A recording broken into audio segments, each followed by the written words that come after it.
সব শিক্ষা প্রতিষ্ঠানের প্রতিবন্ধীদের ভর্তির সুযোগ রাখতে হবে, প্রতিবন্ধী মেলার উদ্বোধন করে প্রধানমন্ত্রী। নারায়ণগঞ্জ সিটি নির্বাচনে 4 স্তরের নিরাপত্তা, আশ্বস্ত হতে পারছেন না প্রার্থী ও ভোটাররা। নাসিরনগরে শান্তি ও সম্প্রীতি ফেরাতে নানা উদ্যোগ প্রশাসনের, স্বাভাবিক হয়ে আসছে জনজীবন। মসুলে অভিযানে নভেম্বরে প্রাণ হারিয়েছে 2000 ইরাকি সেনা, জাতিসংঘের প্রতিবেদন প্রকাশ।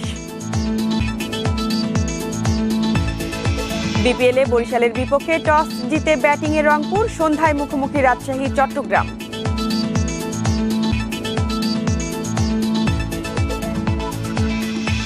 স্বাগত ইন্ডিপেন্ডেন্ট সংবাদে। প্রধানমন্ত্রী শেখ হাসিনা বলেছেন, প্রতিবন্ধীদের সব শিক্ষা প্রতিষ্ঠানে ভর্তির ব্যবস্থা রাখতে হবে। রাজধানীর ওসমানী স্মৃতি মিলনায়তনে আন্তর্জাতিক প্রতিবন্ধী দিবসের অনুষ্ঠানে একথা বলেন তিনি। প্রধানমন্ত্রী বলেন, প্রতিবন্ধী মানুষদের সুপ্ত মেধা বিকাশে কাজ করছে সরকার। স্কুলে প্রতিবন্ধীদের প্রতি সব শিক্ষার্থীদের সহানুভূতিশীল হওয়ার আহ্বান জানান শেখ হাসিনা। এজন্য সবাইকে দায়িত্বশীল হতে হবে। দেশের সব জেলা উপজেলার প্রতিবন্ধী উন্নয়ন কমপ্লেক্স করা হবে বলে জানান প্রধানমন্ত্রী শেখ হাসিনা। আমরা আমাদের শিক্ষা খাতে আমাদের প্রতিবন্ধীদের জন্য সব রকম সুযোগ সৃষ্টি করার ব্যবস্থা নিয়েছে। আমরা যে শিক্ষা নীতিমালা প্রণয়ন করেছি 2010 সালে, এই শিক্ষা নীতিমালায় আমরা প্রতিবন্ধীদের সব রকম সুযোগ রেখেছি।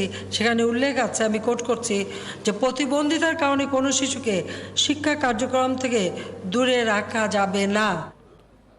হাঙ্গেরি সফর নিয়ে আজ সংবাদ সম্মেলন করবেন প্রধানমন্ত্রী শেখ হাসিনা। বিকেল 4টায় গণভবনে গণমাধ্যমের সামনে কথা বলবেন তিনি। পানি সম্মেলনে অংশ নিতে 28 নভেম্বর হাঙ্গেরি যান প্রধানমন্ত্রী। সফরে 2 দেশের প্রধানমন্ত্রীর একান্ত বৈঠক এবং দ্বিপক্ষীয় বৈঠক হয়। এতে সহযোগিতা বাড়ানোর পাশাপাশি বিভিন্ন বিষয়ে আলোচনা হয়েছে। 2 নেতার উপস্থিতিতে সই হয় 3টি সমঝোতা চুক্তি। পানি সম্পদ ব্যবস্থাপনা, কৃষি খাতে উন্নয়ন এবং পররাষ্ট্র বিষয়ক পরামর্শ সেবা বিষয়ে সই হয়েছে এসব চুক্তিতে। 4 দিনের সফর শেষে 30 নভেম্বর দেশে ফেরেন শেখ হাসিনা। নারায়ণগঞ্জ সিটি কর্পোরেশন নির্বাচন নির্বিঘ্ন করতে নেওয়া হচ্ছে কঠোর নিরাপত্তা। রিটার্নিং কর্মকর্তা জানিয়েছেন, থাকছে 4 স্তরের নিরাপত্তা ব্যবস্থা। প্রতিটি ভোট কেন্দ্রে মোতায়েন থাকবে আনসার ও পুলিশ, এছাড়া প্রস্তুত থাকবে স্ট্রাইকিং ফোর্সও। তারপরও শঙ্কামুক্ত নন প্রার্থী ও ভোটাররা। 22 ডিসেম্বর ভোট, এরই মধ্যে ব্যস্ত হয়ে পড়েছেন প্রার্থীরা। পুরো শহর জুড়েই ভোটের আমেজ। নারায়ণগঞ্জ সিটি কর্পোরেশন নির্বাচনে ভোট কেন্দ্রের সংখ্যা 174।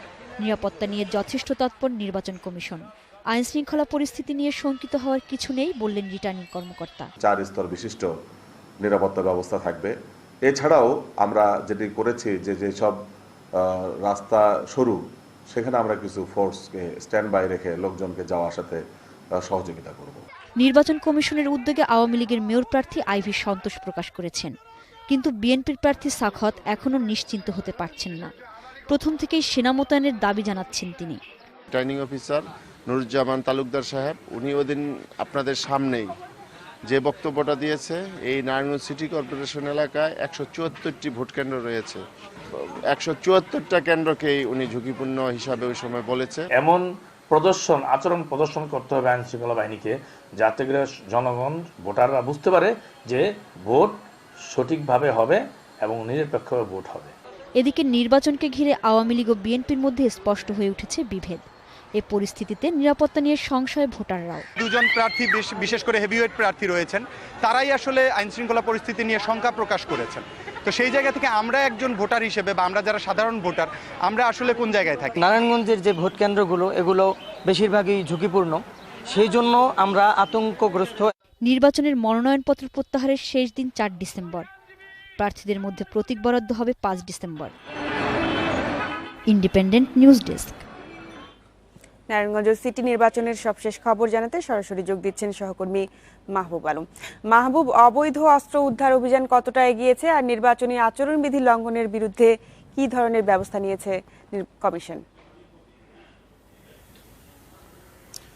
যে আপনি জানেন যে নির্বাচন অনুষ্ঠানকালীন আইন শৃঙ্খলা রক্ষাকারী বাহিনীর সকল কার্যক্রম ন্যস্ত থাকে নির্বাচন কমিশনের কাছে। সেক্ষেত্রে নির্বাচন কমিশনের নির্দেশনায় আইন শৃঙ্খলা রক্ষাকারী বাহিনীর সদস্যরা অবৈধ অস্ত্র উদ্ধার অভিযান সহ আইন শৃঙ্খলা নিয়ন্ত্রণে সব ধরনের ব্যবস্থাই নিয়েছে। নির্বাচন কমিশন আগে থেকেই বলে আসছে, আপনি জানেন যে সর্বোচ্চ গুরুত্ব দিয়ে এই সিটি কর্পোরেশন নির্বাচন সুষ্ঠু এবং অবাধ করতে তারা সব ধরনের ব্যবস্থা নিয়েছে।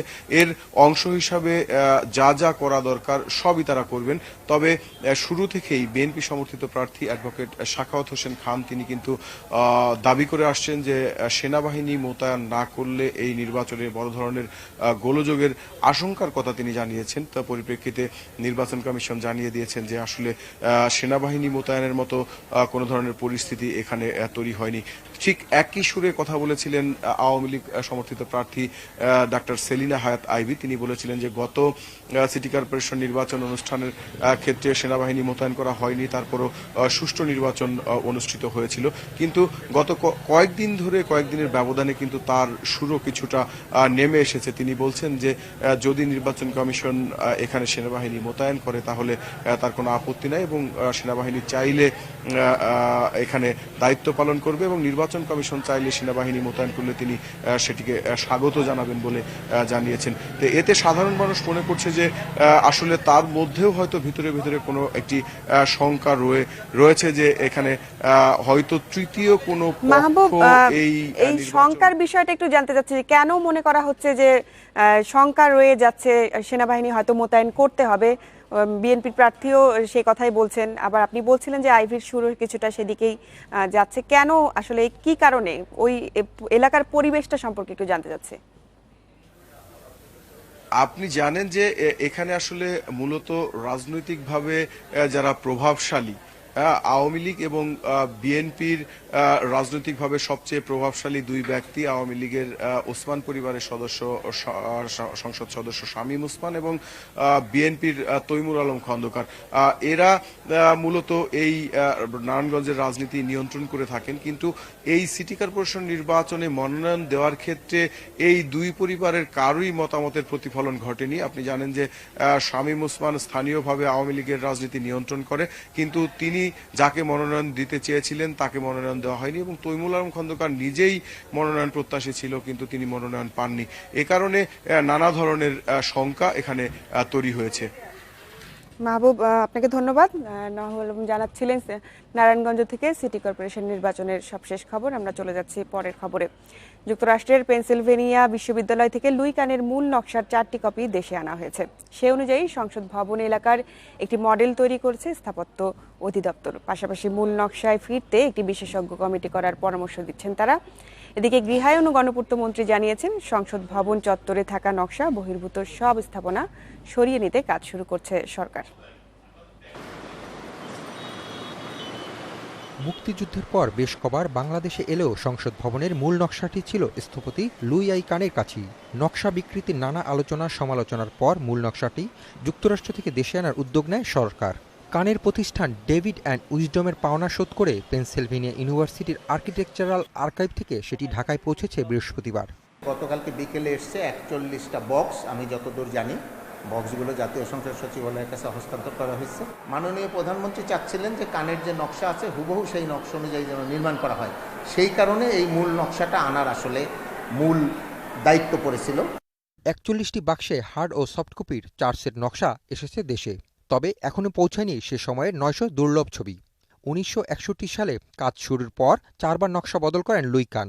সেই 4টি নকশাই আনা হয়েছে পেনসিলভেনিয়া ইউনিভার্সিটি থেকে। প্রথম দিককার যে নকশা ছিল সেখানে স্পিকার ডেপুটি স্পিকার বাসা ছিল। পরের দিকের নকশাতে ওই রকম জায়গাতে পূর্বের যে নকশাতে যা বসানো ছিল সেই জিনিসগুলো চেঞ্জ করে নতুন স্থাপনা এসেছে। নকশা বহির্ভূতভাবে সংসদ ভবন চত্বরে সাবেক রাষ্ট্রপতি জিয়াউর রহমান সহ রয়েছে 8 জনের কবর। আছে স্পিকার, ডেপুটি স্পিকারের বাসভবন ও বঙ্গবন্ধু আন্তর্জাতিক সম্মেলন কেন্দ্র। কানের মূল নকশায় ফিরতে এসব স্থাপনা সরিয়ে নেওয়া হবে বলে জানিয়েছেন গণপূর্ত মন্ত্রী। নকশার বহির্ভূত আছে সেগুলো আমরা নকশাকে প্রতিস্থাপন করব। আমরা কোনো কবরস্থানও সরাতে চাই না, আমরা কিছু সরাতে চাই না। আমরা ওইটা করব যে নকশা হুবহু যেন থাকে সেটা ব্যবস্থা। সাধারণের জন্য মূল নকশা অনুযায়ী তৈরি করা হবে সংসদ ভবনের একটি মডেল। পাশাপাশি লুইকান বিশেষজ্ঞ ও সংশ্লিষ্টদের নিয়ে নকশা চূড়ান্তে একটি কমিটি করার পরামর্শও দিচ্ছে স্থাপত্য অধিদপ্তর। Asif Mahmud, independent news, Dhaka. দীর্ঘ 25 বছরের অভিজ্ঞতায় বর্তমান সময়ের সর্বোচ্চ প্রযুক্তির কেস। সংবাদে এবার বিজয়ের মাস ডিসেম্বর নিয়ে প্রতিবেদন।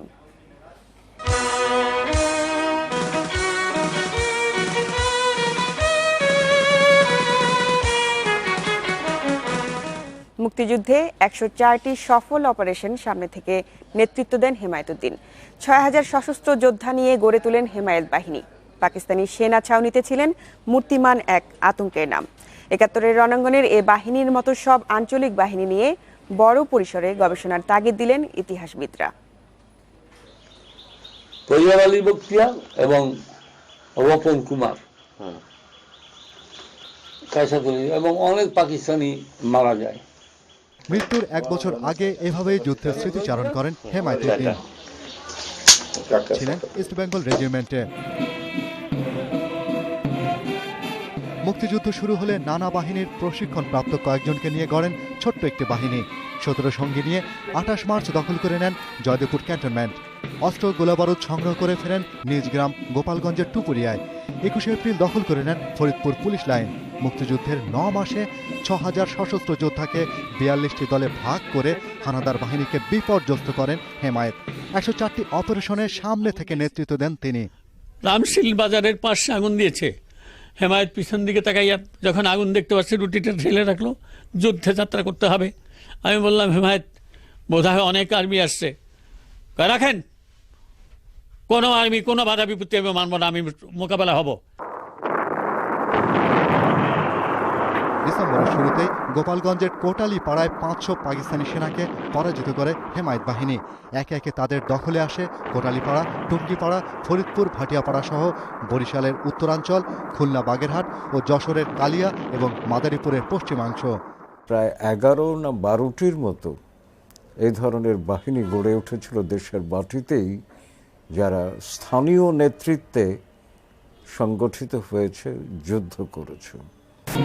স্বাধীনতা যুদ্ধে এই বীরত্বপূর্ণ অবদানের স্বীকৃতি স্বরূপ লাভ করেন বীর বিক্রম খেতাব। হেমায়েত বাহিনীর সেই লড়াইয়ের স্মৃতি ধরে রাখতে কোটালীপাড়ায় তার নিজ বাড়িতে হচ্ছে জাদুঘর। জাদুঘরের ভিতরে কোনো আসবাবপত্র এখন তো হয় নাই, এবং সে একটা ভাস্করের বড় একটা পদক্ষেপ নিয়েছিল, এটা এখন পর্যন্ত অসম্পূর্ণ রয়ে গেছে, এটাও হয় নাই। চলতি বছরের 22 অক্টোবর হৃদরোগে আক্রান্ত হয়ে মারা যান 71-এর এই লড়াকু সৈনিক। টুপুরিয়ায় নিজ বসত বাড়ির পাশেই চিরনিদ্রায় শায়িত বীর বিক্রম হেমায়েতুদ্দিন। Shahriar Anirban, independent news, Dhaka. দেখছেন ইন্ডিপেন্ডেন্ট সংবাদ, একটা বিরতি নিয়ে ফিরে আসছি। ব্রাহ্মণবাড়িয়ার নাসিরনগরে হিন্দুদের ওপর হামলার 1 মাস পেরিয়েছে। এর মধ্যে অনেকটাই স্বাভাবিক হয়ে আসছে জনজীবন। মানুষের মন থেকে ভয়ভীতি দূর করে এলাকায় শান্তি ও সম্প্রীতি ফিরিয়ে আনতে প্রশাসনের পক্ষ থেকে আয়োজন করা হয়েছে মাছ ধরা ও বাউল গান সহ নানা উৎসবের। বিভিন্ন ধর্ম ও সম্প্রদায়ের মধ্যে সম্প্রীতির ঐতিহ্য ছিল নাসিরনগরে। ফেসবুকে ধর্মীয় অনুভূতিতে আঘাতের অভিযোগ তুলে প্রায় 15টি মন্দির ও শতাধিক হিন্দু বাড়িতে হামলা করা হয়। শান্ত এলাকা হঠাৎ করে অশান্ত হয়ে পড়ে, মানুষের মধ্যে দেখা দেয় আতঙ্ক। নাসিরনগরে আগের মতোই চাঞ্চল্য ফিরিয়ে আনতে প্রশাসন থেকে নেওয়া হয়েছে নানা উদ্যোগ। গ্রামবাসীদের সম্প্রীতি ফিরিয়ে আনতে আয়োজন করা হয়েছে বাউল গানের আসর। এতে যোগ দিচ্ছেন শত শত মানুষ। আমাদের মধ্যে হিন্দু মুসলমানের মধ্যে যে একটা বন্ধন নষ্ট হয়েছিল, এটা আবার পুনরায় গঠন করার জন্য আবার মানুষে আমাদের আবার সবগুলা ভুলে আবার যেন আমরা সবাই এক আকারে চলতে পারি। সুরের মধ্যে তো আসলে স্রষ্টাই একটা সৃষ্টি করে দিছে যে ও সুর নিধন হয় এই সুরের মাধ্যমে। এই সুরেরই প্রাণে আমরা সবাইকে আমাদের এই ছায়া তুলে আনতে চাই। গানের মধ্য দিয়ে আমরা চাইতেছি ওই যে অশুভ শক্তি বা অসুর শক্তিটা যাতে দূর হয়ে যায়। তিতাস, লঙ্গন নদী আর হাওর ঘেরা নাসিরনগর মৎস্য সম্পদের জন্য সমৃদ্ধ। হাজারো মানুষের জীবিকা মাছ ধরা, তাই জেলেদের চাঙ্গা করতে আয়োজন করা হয়েছে জাল বাইচি। এসব আয়োজনে উপস্থিত থাকছেন জেলা প্রশাসন ও পুলিশ প্রশাসনের শীর্ষ কর্মকর্তারা। তারা বলছেন, নাসিরনগরে যে ক্ষত সৃষ্টি হয়েছে তা দূর করতেই হবে। একটা অসাম্প্রদায়িক চেতনা, হিন্দু মুসলমান একসাথে ভাই ভাই সেভাবে বসবাস করবে, সেই যে একটা পরিবেশ ফিরিয়ে নিয়ে আসার প্রচেষ্টা, সেই প্রচেষ্টা হিসাবে আমরা বেছে নিয়েছি বাঙালির ঐতিহ্যকে, বাঙালির কৃষ্টি সভ্যতাকে। উৎসবে আনন্দে নাসিরনগরে শান্তি ও সম্প্রীতি ফিরে আসুক এলাকার মানুষেরা তাই চান। Independent news desk. কিশোরগঞ্জের বাজিতপুরে প্রতারণার মাধ্যমে কয়েক হাজার মানুষের কাছ থেকে টাকা হাতিয়ে নিয়েছে একটি ভুয়া এনজিও। প্রতিষ্ঠানটির 2 কর্মী আটক হলেও টাকা উদ্ধার নিয়ে অনিশ্চয়তায় ভুক্তভোগীরা। কয়েক মাস আগে বাজিতপুর সদরের একটি ভাড়া বাসায় কার্যক্রম শুরু করে comprehensive program for rural advancement নামের এই প্রতিষ্ঠানটি। ঘর নির্মাণ, সেন্ট্রাল ল্যাট্রিন, টিউবওয়েল দেওয়ার কথা বলে আশেপাশে গ্রামের মানুষের কাছে টাকা সংগ্রহে নামে এর কর্মীরা। কিন্তু নির্ধারিত সময় পণ্য দিতে গড়িমসি শুরু করলে প্রশাসনের কাছে অভিযোগ করেন ভুক্তভোগীরা। টাকা ফেরত না পেয়ে মানববন্ধন সহ বিভিন্ন কর্মসূচি শুরু করেন তারা। 20,000 টাকা নিচে ঘরের মালামাল দিব ওইরা কমপ্লিট করে নিচে 8,000 টাকা আমার মেয়েরে সাজামাই করে তার কর্মচারীরা এরা আমরা তো শৃঙ্খলা করতে শুনকে আমরা তো রেই ফিরে টাকা দিচ্ছি করতে আগে বুঝে দিলেন না রেই ফিরে দিলেন কেন আমরা গরিব মানুষ আইসি তো সহযোগিতা লিখবে আমাদের চাল ডাল তেল দিব আমরা গত 4 মাস হয়েছে করছি আমরা কিচ্ছু দেয় না, তার জন্য আমরা বিচার চাই। পরে দেখা যায় এই ধরনের কার্যক্রম চালানোর জন্য কোনো অনুমোদন নেই প্রতিষ্ঠানটির। কার্যালয়ে তালা মেরে সিলগালা করে দেয় প্রশাসন। আটক করা হয় 2 কর্মীকে। থানার ভারপ্রাপ্ত কর্মকর্তা মহোদয়ের সহায়তায় তাকে আপাতত গ্রেপ্তার করতে সক্ষম হয়েছি এবং সে আমাদের চেষ্টা চলছে যে, এবং আমরা ঊর্ধ্বতন কর্তৃপক্ষকে জানিয়েছি যে সে যেই পরিমাণে টাকা নিয়েছে এই টাকা কিভাবে উদ্ধার করা যায়। কম্প্রিহেনসিভের কর্মীরা আটক হলেও জমা দেওয়া টাকা উদ্ধার নিয়ে সংশয় কাটছে না ভুক্তভোগীদের। এজন্য প্রশাসনের সহায়তা চেয়েছেন তারা। Independent news desk. মসুল অভিযানে কেবল নভেম্বরে 2000 ইরাকি সেনা নিহত হয়েছে। জাতিসংঘের নতুন এক প্রতিবেদনে এই তথ্য প্রকাশ হয়েছে। অক্টোবরে সেনা নিহতের তুলনায় এই সংখ্যা 3 গুণ। এদের মধ্যে ইরাকি সেনাবাহিনী, পুলিশ, পেশমেরগা যোদ্ধা এবং সহযোগী মিলিশিয়া রয়েছে। গত মাসে মসুলে প্রবেশের পর অভিযানে কিছুটা ধীর গতি আনে ইরাকি যৌথ বাহিনী। নিরাপত্তা বাহিনীর পাশাপাশি মসুল অভিযানের কড়া মাশুল দিচ্ছে বেসামরিক নাগরিকরাও। শুধু নভেম্বরে 9 শতাধিক বেসামরিক মানুষ নিহত হয়েছে। আহতের সংখ্যা 1000-এরও বেশি। বেসামরিক হতাহতের সংখ্যা কমাতে মসুল বাসিন্দাদের বাড়ি না ছাড়ার পরামর্শ দিয়েছে ইরাক সরকার। তবে বেসামরিক নাগরিকদের মানব ঢাল হিসেবে ব্যবহার করছে আইএস। জাতিসংঘের শরণার্থী বিষয়ক সংস্থার হিসেবে অক্টোবরে মসুল অভিযান শুরুর পর এখন পর্যন্ত 76,000 মানুষ দেশ ছেড়েছে। এবার মাসে 6,000 সশস্ত্র যোদ্ধাকে 42টি দলে ভাগ করে হানাদার বাহিনীকে বিপর্যস্ত করেন হেমায়েত। 104টি অপারেশনের সামনে থেকে নেতৃত্ব দেন তিনি। রামশীল বাজারের পাশে আগুন দিয়েছে। হেমায়েত পিছন দিকে তাকাইয়া যখন আগুন দেখতে পাচ্ছে রুটিটা ঢেলে রাখলো, যুদ্ধে যাত্রা করতে হবে। আমি বললাম, হেমায়েত বোধহয় অনেক আর্মি আসছে, রাখেন, কোনো আর্মি কোনো বাধা বিপত্তি আমি মানব না, আমি মোকাবেলা হব। ডিসেম্বরের শুরুতে গোপালগঞ্জের কোটালী পাড়ায় 500 পাকিস্তানি সেনাকে পরাজিত করে হেমায়েত বাহিনী। একে একে তাদের দখলে আসে কোটালীপাড়া, টুঙ্গিপাড়া, ফরিদপুর, ভাটিয়াপাড়া সহ বরিশালের উত্তরাঞ্চল, খুলনা, বাগেরহাট ও যশোরের কালিয়া এবং মাদারীপুরের পশ্চিমাংশ। প্রায় 11 না 12টির মতো এই ধরনের বাহিনী গড়ে উঠেছিল দেশের মাটিতেই, যারা স্থানীয় নেতৃত্বে সংগঠিত হয়েছে, যুদ্ধ করেছে। স্বাধীনতা যুদ্ধে এই বীরত্বপূর্ণ অবদানের স্বীকৃতি স্বরূপ লাভ করেন বীর বিক্রম খেতাব। হেমায়েত বাহিনীর সেই লড়াইয়ের স্মৃতি ধরে রাখতে কোটালীপাড়ায় তার নিজ বাড়িতে হচ্ছে জাদুঘর। জাদুঘরের ভিতরে কোনো আসবাবপত্র এখন তো হয় নাই এবং সে একটা ভাস্করের বড় একটা পদক্ষেপ নিয়েছিল। এটা এখন পর্যন্ত অসম্পূর্ণ রয়ে গেছে, এটাও হয় নাই। চলতি বছরের 22 অক্টোবর হৃদরোগে আক্রান্ত হয়ে মারা যান 71-এর এই লড়াকু সৈনিক।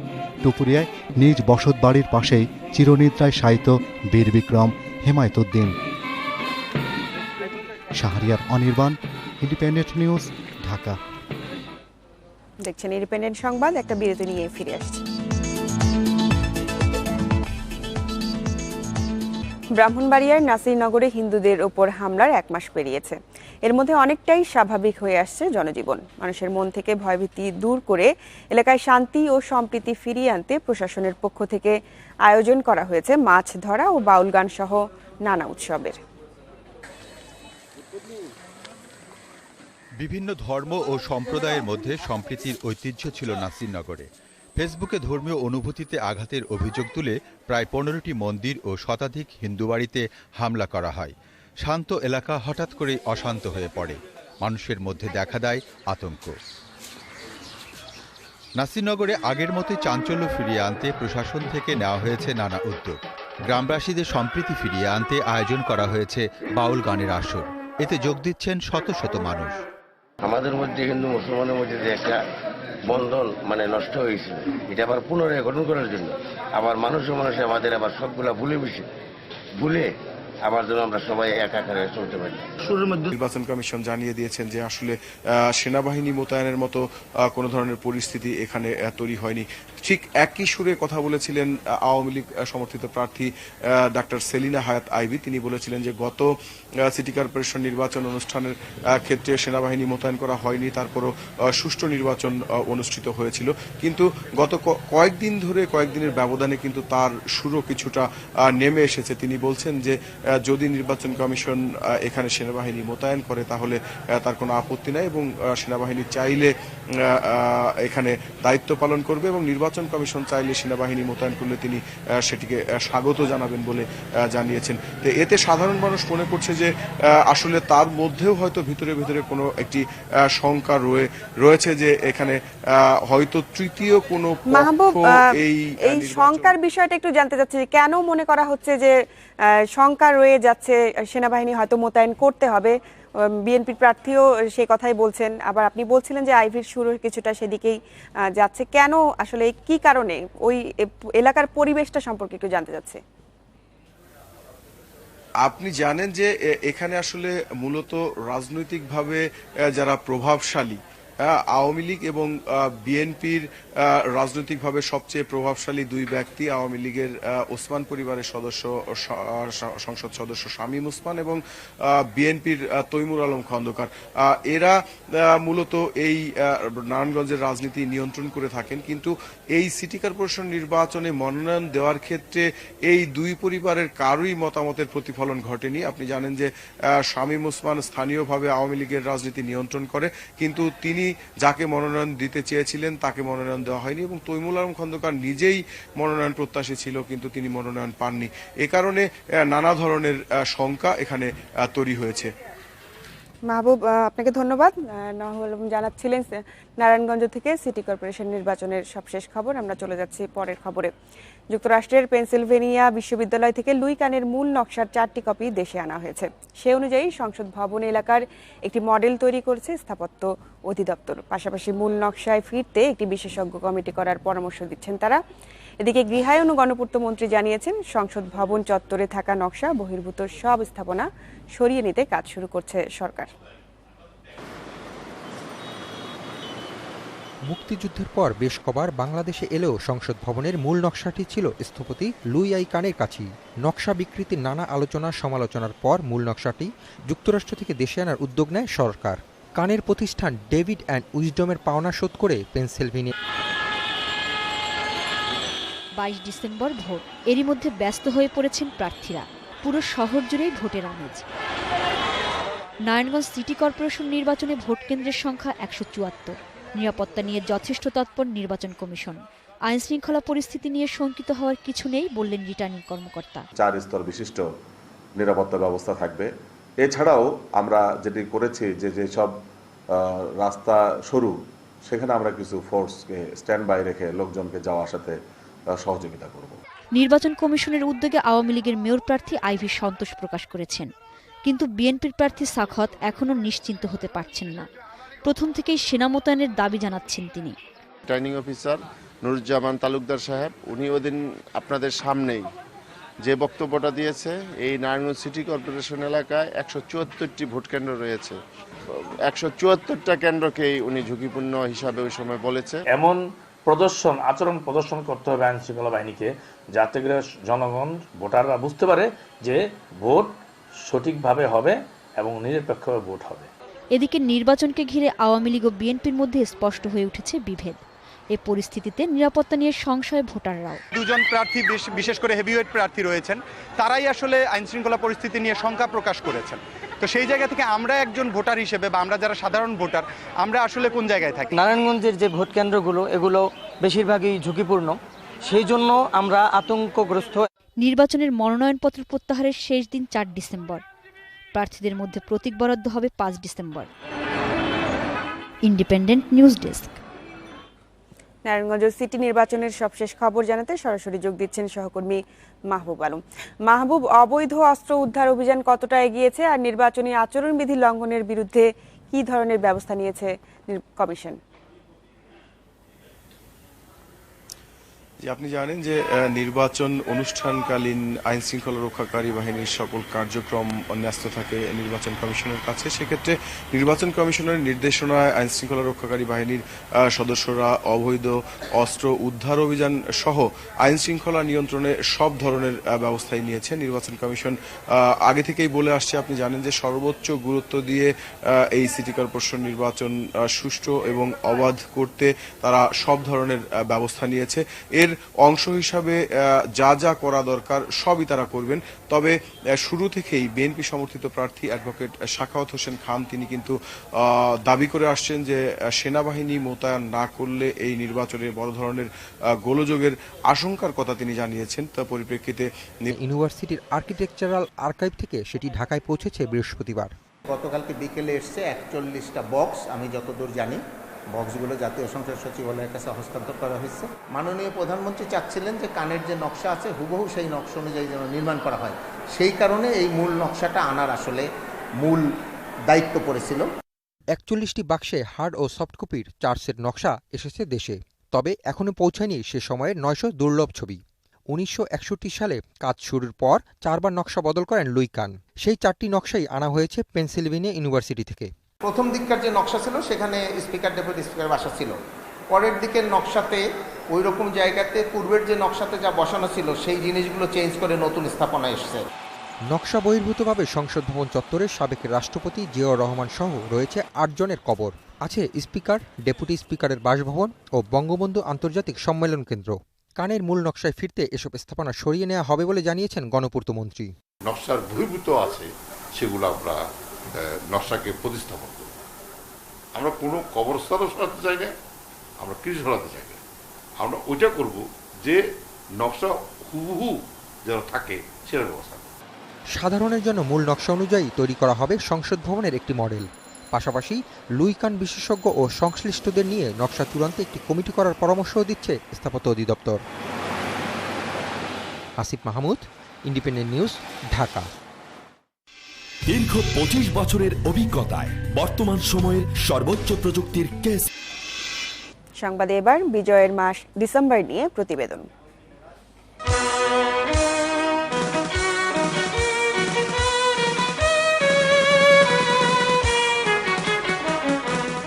মুক্তিযুদ্ধে 104টি সফল অপারেশন সামনে থেকে নেতৃত্ব দেন হেমায়েতুদ্দিন। 6000 সশস্ত্র যোদ্ধা নিয়ে গড়ে তোলেন হেমায়েত বাহিনী। পাকিস্তানি সেনা ছাউনিতে ছিলেন মূর্তিমান এক আতঙ্কের নাম। 71-এর রণাঙ্গনের এ বাহিনীর মতো সব আঞ্চলিক বাহিনী নিয়ে বড় পরিসরে গবেষণার তাগিদ দিলেন ইতিহাসবিদরা। তৈয়ব আলী বখতিয়ার এবং রতন কুমার এবং অনেক পাকিস্তানি মারা যায়। মৃত্যুর 1 বছর আগে এভাবেই যুদ্ধের স্মৃতিচারণ করেন হেমায়েতুদ্দিন। ছিলেন ইস্ট বেঙ্গল রেজিমেন্টে। মুক্তিযুদ্ধ শুরু হলে নানা বাহিনীর প্রশিক্ষণপ্রাপ্ত কয়েকজনকে নিয়ে গড়েন ছোট্ট একটি বাহিনী। 17 সঙ্গী নিয়ে 28 মার্চ দখল করে নেন জয়দেবপুর ক্যান্টনমেন্ট। অস্ত্র গোলাবারুদ সংগ্রহ করে ফেরেন নিজ গ্রাম গোপালগঞ্জের টুপুরিয়ায়। 21 এপ্রিল দখল করে নেন ফরিদপুর পুলিশ লাইন। মুক্তিযুদ্ধের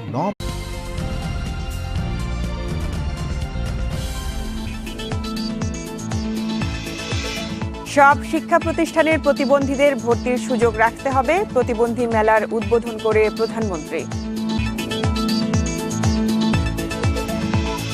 নারায়ণগঞ্জ সিটি নির্বাচনে 4 স্তরের নিরাপত্তা, আশ্বস্ত হতে পারছেন না প্রার্থী ও ভোটাররা।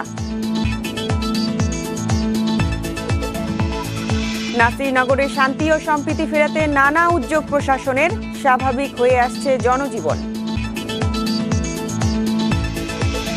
মসুলে অভিযানে নভেম্বরে প্রাণ হারিয়েছে 2000 ইরাকি সেনা, জাতিসংঘের প্রতিবেদন প্রকাশ। বিপিএলে বরিশালের বিপক্ষে টস জিতে ব্যাটিংয়ে রংপুর, সন্ধ্যায় মুখোমুখি রাজশাহী চট্টগ্রাম।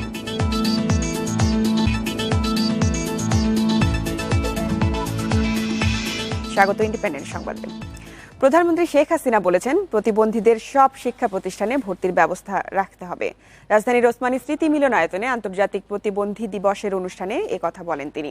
প্রধানমন্ত্রী বলেন, প্রতিবন্ধী মানুষদের সুপ্ত মেধা বিকাশে কাজ করছে সরকার। স্কুলে প্রতিবন্ধীদের প্রতি সব শিক্ষার্থীদের সহানুভূতিশীল হওয়ার আহ্বান জানান শেখ হাসিনা। এজন্য সবাইকে দায়িত্বশীল হতে হবে। দেশের সব জেলা উপজেলার প্রতিবন্ধী উন্নয়ন কমপ্লেক্স করা হবে বলে জানান প্রধানমন্ত্রী শেখ হাসিনা। আমরা আমাদের শিক্ষা খাতে আমাদের প্রতিবন্ধীদের জন্য সব রকম সুযোগ সৃষ্টি করার ব্যবস্থা নিয়েছে। আমরা যে শিক্ষা নীতিমালা প্রণয়ন করেছি 2010 সালে, এই শিক্ষা নীতিমালায় আমরা প্রতিবন্ধীদের সব রকম সুযোগ রেখেছি। সেখানে উল্লেখ আছে, আমি কোট করছি, যে প্রতিবন্ধিতার কারণে কোনো শিশুকে শিক্ষা কার্যক্রম থেকে দূরে রাখা যাবে না। হাঙ্গেরি সফর নিয়ে আজ সংবাদ সম্মেলন করবেন প্রধানমন্ত্রী শেখ হাসিনা। বিকেল 4টায় গণভবনে গণমাধ্যমের সামনে কথা বলবেন তিনি। পানি সম্মেলনে অংশ নিতে 28 নভেম্বর হাঙ্গেরি যান প্রধানমন্ত্রী। সফরে দুই দেশের প্রধানমন্ত্রীর একান্ত বৈঠক এবং দ্বিপক্ষীয় বৈঠক হয়। এতে সহযোগিতা বাড়ানোর পাশাপাশি বিভিন্ন বিষয়ে আলোচনা হয়েছে। দুই নেতার উপস্থিতিতে সই হয় 3টি সমঝোতা চুক্তি। পানি সম্পদ ব্যবস্থাপনা, কৃষি খাতে উন্নয়ন এবং পররাষ্ট্র বিষয়ক পরামর্শ সেবা বিষয়ে সই হয়েছে এসব চুক্তিতে। 4 দিনের সফর শেষে 30 নভেম্বর দেশে ফেরেন শেখ হাসিনা। নারায়ণগঞ্জ সিটি কর্পোরেশন নির্বাচন নির্বিঘ্ন করতে নেওয়া হচ্ছে কঠোর নিরাপত্তা। রিটার্নিং কর্মকর্তা জানিয়েছেন, থাকছে 4 স্তরের নিরাপত্তা ব্যবস্থা। প্রতিটি ভোট কেন্দ্রে মোতায়েন থাকবে আনসার ও পুলিশ। এছাড়া প্রস্তুত থাকবে স্ট্রাইকিং ফোর্সও। তারপরও শঙ্কামুক্ত নন প্রার্থী ও ভোটাররা।